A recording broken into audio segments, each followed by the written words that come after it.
구독, 알림 설정까지 부탁드립니다. 오늘도 우리 사는 이야기 찾아주셔서 감사합니다. 사연자분이 보내주신 이야기 시작해볼게요. 안녕하세요. 사연을 챙겨보고 있는 사람입니다. 오늘은 제 이야기를 해보려고 합니다. 저희 엄마는 아빠에게 평생을 맞고 살아온 분이었습니다. 아빠는 사업을 하셨는데 사업이 잘 안 풀릴 때 혹은 술을 많이 마셨을 때 항상 엄마에게 화풀이하며 엄마를 때렸습니다. 저와 남동생은 그런 아빠의 무자비한 폭력을 보면서 자라왔죠. 그런 날에는 너무너무 무서워서 제 속에 들어있는 장기들이 다 녹아나가는 그런 느낌이었습니다. 그래서 아빠가 폭력을 휘두를 때는 항상 장롱에 숨어 숨죽여 울었어요. 어린 저와 남동생이 엄마를 보여줄 수도 없었고 사실 저희는 아빠한테 맞게 될까봐 그것도 두려웠습니다. 아빠는 항상 엄마에게 매 끼니 다른 국, 다른 반찬을 내오길 원하셨고 외식과 배달 음식을 싫어하셨습니다. 그래서 아빠가 일 때문에 안 들어오시는 날 저희 셋이 저녁이라도 먹게 될 때면 암묵적으로 파티를 하는 날이었어요. 엄마는 아빠가 안 계신 날에는 라면을 끓여주거나 저희가 먹고 싶어하는 치킨, 피자 등을 시켜주셨죠. 매번 화를 내고 소리 지르는 무서운 아빠가 저희는 사라졌으면 좋겠다고 항상 생각했습니다. 누군가가 우리 아빠를 데리고 가버렸으면 좋겠다 생각했고 누군가가 아빠를 때린다고 해도 절대 말릴 일 없을 거라 생각했어요. 그런 상상을 하면 기분이 좀 나아지는 듯 했습니다. 그렇게 저희는 점점 컸고 저희가 컸지만 아빠는 달라지는 게 없었어요. 저와 동생은 고등학생이 되어서는 엄마를 때리는 아빠를 막아서기도 하고 때리지 말라고 울면서 대들기도 했습니다. 그치만 그럴수록 아빠는 엄마한테 집에서 애들 교육을 어떻게 시키길래 아빠한테 대드냐며 엄마를 더욱 때리고 못살게 구셨어요. 아무래도 저와 동생의 힘으로는 아빠의 폭력을 막을 수 없겠다는 생각이 들어 한 번은 경찰에 신고를 한 적이 있는데 출동한 경찰은 가증스럽게 연기하는 아빠의 말에 속아 그냥 돌아갔죠. 그리고 신고를 한 게 들통난 저희는 아빠한테 매를 맞기도 했어요.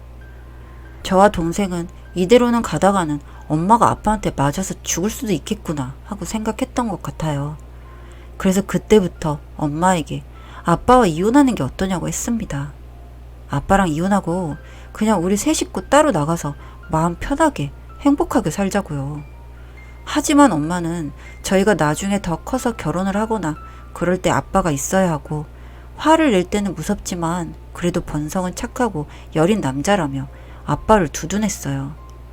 저희는 엄마를 이해할 수 없었고 동생과 저는 이혼을 하려면 어떻게 해야 하는지 공부를 하기 시작했습니다. 우리는 그냥 인간답게 살고 싶었어요. 그뿐입니다. 이혼 시에 가장 중요한 게 가정폭력의 증거 수집이 우선이라는 말에 그때부터 저희는 아빠의 폭력의 증거를 모으기 시작했습니다. 엄마를 때리는 장면을 몰래 촬영하기도 하고 엄마의 멍투성이인 몸을 사진으로 찍어두기도 했어요. 그리고 안 가겠다고 고집부리는 엄마를 억지로 끌고 병원에 가서 진단서도 끊고 기록도 남겨두었죠. 저희는 그리고 미성년자의 신분으로는 아무래도 엄마에게 큰 도움과 힘이 되지 못할 거라는 생각에 둘 다 성인이 될 때까지 증거를 수집하며 때를 기다리고 있었습니다. 그렇게 시간이 흐르고 어쩐 일인지 아빠의 폭력은 줄어들었어요. 그렇지만 저희는 부모님의 이혼을 계속해서 꿈꿔왔습니다. 그 당시 저는 이미 대학생이 되어 대학 생활을 하고 있었고 동생도 20살이 되던 해에 저희는 엄마에게 우리가 모은 증거들을 가지고 이제 아빠 이혼하는 게 어떻냐고 이 정도 증거들이면 충분하다고 하면서 얘기했고 마음이 약한 엄마는 요즘에는 그래도 때리지 않는다며 나이가 드니까 사람이 달라지더라 하면서 또 이혼하기를 거부하셨어요. 솔직히 이러는 엄마가 너무 미련해 보이고 싫기도 했습니다. 자신의 인생을 왜 이런 사람에게 내던지고 있는지 우리 핑계를 대는 것도 속이 터질 노릇이었죠. 저희는 엄마를 계속해서 설득했지만 엄마의 생각은 확고 있고 그럼 한 번만 더 아빠가 폭력을 행사하면 그때는 무조건 갈라서겠다는 약속을 겨우겨우 받아낸 뒤 저희는 대화를 마쳤어요. 그러던 어느 날이었습니다.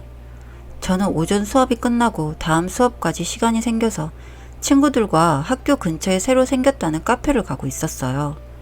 카페에 거의 도착해서 인증사진을 찍고 카페로 들어가려던 찰나에 카페 근처 모텔에서 나오는 아빠의 차를 발견하게 된 겁니다. 모텔이라니? 촉이 발동을 하더군요. 아빠는 저를 못 봤는지 제 옆을 스쳐 지나갔고 저는 스쳐 지나가는 차 안에서 아빠와 어떤 젊은 여자가 웃으면서 대화하는 모습을 보게 됐어요. 저는 아빠가 바람을 피고 있었다는 걸 직감적으로 알게 됐고 이 사실을 동생에게 알렸습니다. 동생은 화를 내며 갑자기 엄마를 때리지 않는 이유가 있었다면서 정말 우리 아빠지만 정말 나쁜 놈이라며 입에 차마 담지 못할 욕을 해댔죠. 저도 욕만 안 했지 같은 마음이었고요. 이 인간이 여자나 생기니까 엄마에게 화풀이를 안 했구나 하고 이를 갈았습니다.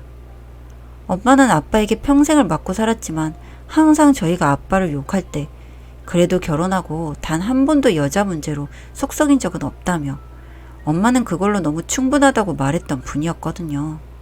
그 말 때문에 증오감은 더욱 커져갔죠. 저와 동생은 그날 저녁 엄마에게 이 사실을 알렸고 엄마는 꽤 큰 충격을 받으신 표정이었어요. 그리고 저보고 제가 잘못 본 거 아니냐 하고 물으시며 믿지 못하셨죠.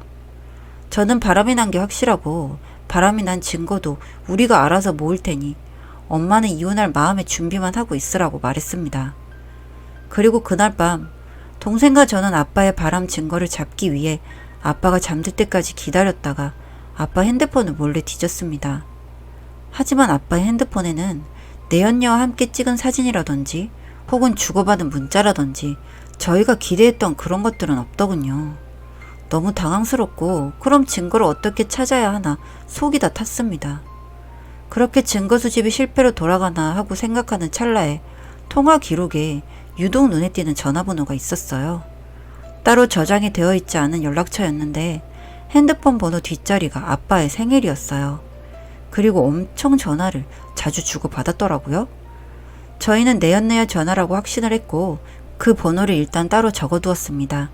그리고 엄마에게 부탁해 아빠의 카드 명세서를 찾아봤지만 숙박업소 비용은 현금을 사용했는지 카드 내역엔 별 이상한 점이 없었어요. 아빠가 바람을 핀다는 더 확실한 증거를 잡기 위해 다음 날부터 동생과 돌아가며 아빠를 미행하기 시작했습니다. 뭐 하나만 잡혀라 하고 있었죠. 아빠는 회사에 들러 눈도장만 찍고 나와서 그 여자를 만났어요. 그 여자를 만나서 모텔을 가고 백화점도 가고 평소에 저희 가족들과 단 한 번도 가본 적 없던 그런 고급 레스토랑에서 식사를 하더라고요. 그런 패턴들이 거의 반복적으로 일어났고 저와 동생은 화가 나는 마음을 억누르며 착실히 모든 걸 사진으로 남겼습니다. 그리고 드디어 엄마와 함께 증거를 가지고 이혼 전문 변호사를 찾아갔고 변호사는 수집된 증거를 보더니 이 정도 증거라면 너무 충분하고 아주 훌륭하다고 해주시더군요. 살면서 이렇게 기분 좋은 칭찬은 처음이었습니다. 이제 우리 엄마와 우리 둘의 인생이 구제되겠구나 생각했어요. 그렇게 변호사에게 상담을 받은 뒤 그날 밤 저희는 엄마와 함께 아빠에게 이혼 통보를 할 계획이었습니다. 늦은 시간이 돼서 들어온 아빠에게 이혼 서류를 내밀었죠. 저희 셋은 사실 아빠가 화를 내면서 또 우리를 때리지 않을까, 소리 지르지 않을까 너무 무서웠습니다. 이게 폭력이 이런 거더라고요. 증오감은 쌓이지만 그 힘에 굴복하게 되고 두려움에 떨게 되는 정말 기분 더러운 느낌 말이죠. 하지만 이혼 서류를 본 아빠는 화를 내지 않았고 흔쾌히 이혼을 해주겠다고 하더라고요. 아빠의 그런 반응이야 엄마는 속이 상하셨는지 젊은 여자랑 바람났다고 처자식을 버리는 거냐며 울면서 소리 지르시더군요. 저희는 솔직히 엄마가 저럴 필요 있나 하는 생각이 들 정도로 이혼해주겠다는 그 말에 안도했고 살 것 같았거든요. 살면서 한 번도 엄마가 큰 소리를 낸 적이 없었기 때문에 아빠와 저와 동생은 매우 놀랐습니다. 그리고 아빠는 당신이 그걸 어떻게 알았냐면서 이제 애들도 다 키웠고 부모 노릇할 건 다 했다고 생각해 사실은 자기가 먼저 이혼하자고 말하려고 했다고 뻔뻔하게 말하더군요. 어떻게 지 입으로 부모 노릇을 했다고 할 수 있는지. 아빠의 그런 대답에 저희 셋은 아빠에게 조금이라도 남아있던 정이 완전히 떨어졌고 아빠는 기다렸다는 듯이 이혼 서류에 사인을 하고 그 여자 집으로 가겠다며 짐을 싸서 나가셨습니다. 오랜 시간 동안 준비해온 게 허무할 정도로 부모님의 이혼은 순조롭게 마무리되었고 저희 셋은 아빠와 함께 살던 집을 내놓고 셋이 살기 적당한 집으로 이사를 했어요. 그리고 엄마는 아빠에게 받은 위자료로 동네의 작은 반찬 가게를 오픈하셨죠. 그렇게 아빠에게 받은 상처들을 서로 보듬어 주면서 저희 세 식구 아주 소소하고 행복하게 제2의 인생을 살고 있었습니다. 사람 하나만 안 보여도 정말이지 살 것 같더군요. 항상 위를 조이고 있는 답답한 어떤 것이 풀리는 것 같아서 먹기만 하면 소화가 안 되던 일도 이젠 없어졌습니다. 그만큼 저희에게는 스트레스였죠. 그 아빠라는 인간이. 그렇게 몇 년 뒤 모르는 번호로 전화 한 통이 왔다고 하더군요. 엄마는 누구냐고 물었더니 아주 뻔뻔하게 그 아빠라는 인간이 한 전화였다고 합니다. 내가 많이 잘못했으니 이제 남은 인생을 나랑 같이 살자. 남자가 살면서 바람 한번 필 수 있는 거 아니냐? 내가 너희들 먹여 살리느라 개고생한 게 얼만데 그거 한 번은 눈을 못 감아주냐? 라고 했다는 겁니다.